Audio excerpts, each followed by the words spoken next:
আমরা এমন একটি সংসদ বিনির্মাণ করতে চাই যে সংসদে কোনো নৃত্য গীত হবে না, সেই সংসদে মানুষের কথা বলা হবে, সেই সংসদে বাংলাদেশের উন্নয়নের কথা বলা হবে, বাংলাদেশের গণতান্ত্রিক অধিকারের কথা বলা হবে, সেই সংসদে মানুষের জন্য আইন প্রণয়ন করা হবে যার মধ্য দিয়ে বাংলাদেশ এগিয়ে যাবে।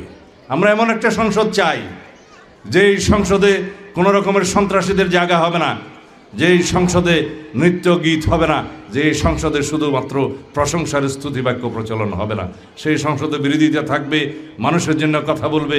এমন একটি সংসদ করে আমরা বাংলাদেশের মানুষ পৃথিবীর বুকে আমরা নজির স্থাপন করতে চাই।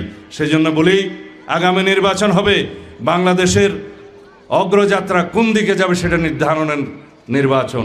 আগামী দিনের নির্বাচন হবে বাংলাদেশের মানুষের প্রকৃত গণতান্ত্রিক অধিকার বাস্তবায়নের নির্বাচন, এবং আগামী দিনের নির্বাচন হবে শহীদের রক্তের উপরে দাঁড়িয়ে আমরা যে অঙ্গীকার করেছি, যে প্রতিশ্রুতি করেছি, সেটা বাস্তবায়নের জন্য একটা নির্বাচন। সুতরাং আমরা আগামী নির্বাচনকে মনে করি এই জাতির ইতিহাসে সবচাইতে গুরুত্বপূর্ণ নির্বাচন। আগামী নির্বাচন এই জাতির বাক বদলে দেবে, এই জাতির গণতন্ত্র দৃঢ়ভিত্তির উপর দাঁড়াবে। সমস্ত গণতান্ত্রিক প্রতিষ্ঠান আগামী নির্বাচনের মধ্য দিয়ে একটি শক্তিশালী ভিত্তি পাবে, তার মধ্য দিয়ে গণতন্ত্রের রক্ষা কবচ হিসাবে সেই সমস্ত প্রতিষ্ঠান কাজ করবে ইনশাআল্লাহ।